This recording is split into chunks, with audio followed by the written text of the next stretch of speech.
শনিদেব অস্ত যাচ্ছেন। কিছু কিছু রাশির জন্য একটু সতর্কতা অবলম্বন করতে হবে এবং তার জন্য ভয় পাওয়ার কিছু নেই। অবশ্যই যদি আপনি সতর্কতা অবলম্বন করতে পারেন তাহলে কিন্তু আপনি সেই জায়গাতে অনেকটাই রিলিফ পাবেন।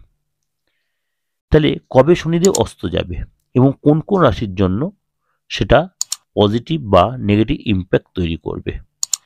কেননা কেউ কেউ বলে শনিদেব হচ্ছে খুব কঠোর, কিছু রাশির উপর যদি প্রসন্ন হয় তাহলে প্রভাব, তার শুভ প্রভাব পড়ে, কিছু রাশির উপর সবসময় নেগেটিভ প্রভাব বিস্তার করে।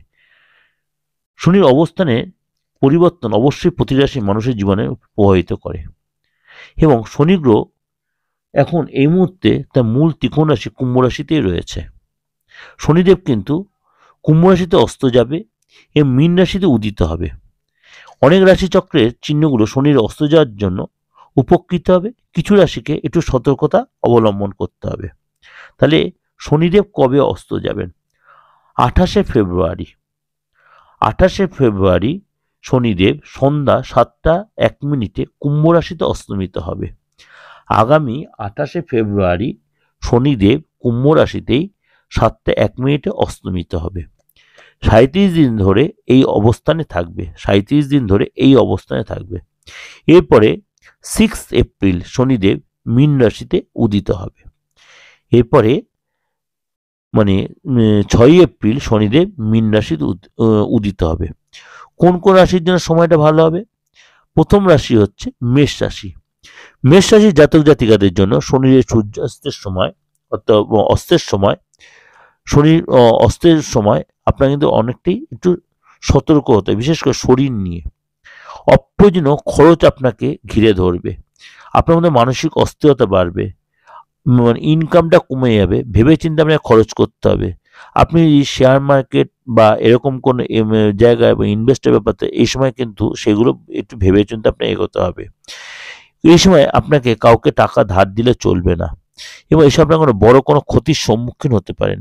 কাজে বাধা আসতে পারে, চাকরিতে নানা সমস্যা দেখা দিতে পারে। শরীর স্বাস্থ্যের প্রতি অবশ্যই যত্ন নিতে হবে, বিশেষ করে লোয়ার পোর্শনের প্রতি। নেক্সট যে রাশি সেটা হচ্ছে সিংহ রাশি। সিংহ রাশি কিন্তু এই শনির অস্ত যাওয়ার কারণে আপনার কিন্তু অনেক বেশি সচেতন সতর্ক হতে হবে। আপনার ইনকামের জায়গাটা একটু ডিস্টার্ব হবে, পাশাপাশি আপনার ব্যয় কিন্তু বেড়ে যাবে এবং পরিস্থিতিতে আপনার ঋণের সম্মুখীন হতে হবে। কিন্তু ঋণ আমি বলবো খুব একান্ত প্রয়োজনে ঋণের সম্মুখীন না হয় ভালো। পারিবারিক সমস্যা আপনার আসবে, জীবনে ভালো কিছু করতে গিয়ে খারাপ কিছু ঘটনার বদনাম হবে।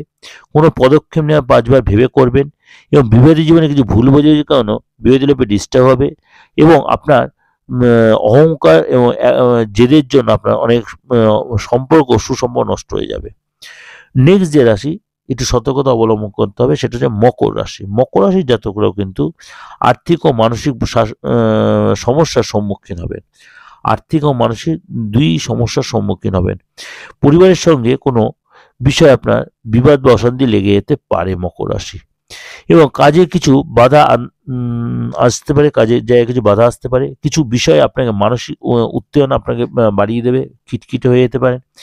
আর্থিক ক্ষতি হতে পারে। আপনার শরীর স্বাস্থ্য অনেক বেশি সচেতন হতে হবে। কোনো আপনার কোনো ক্রিটিক্যাল বা ক্রনিক ডিজিজ আপনি একটু ভুগতে পারেন। পুরনো রোগগুলো আপনার আবার ফিরে আসতে পারে। এগুলো সবই কিন্তু একটা ওভারঅল ডিসকাশন আপনাকে যে করলাম, আপনার ক্ষেত্রে যে হবেই এমন কথা বলছে, এগুলো সতর্কতা অবলম্বন করলে বা আপনার যে প্রতিকার নেওয়া যায় তাহলে কিন্তু ভুলও আপনার এই প্রবলেমগুলো হবে না। কিন্তু সতর্কতা মেনটেন করলে আমাদের অসুবিধাটা কোথায়? তার জন্যই আপনাদের কাছে এই প্রোগ্রামগুলো আমার প্রেজেন্টেশন করা। অবশ্যই ভালো লাগলে লাইক করবেন, সাবস্ক্রাইব করবেন, অন করবেন, যাতে লোকে শেয়ার করবেন। যোগাযোগ করতে হলে বুকিং নিয়ে ফোন করে নেবেন। নমস্কার, ভালো থাকবেন।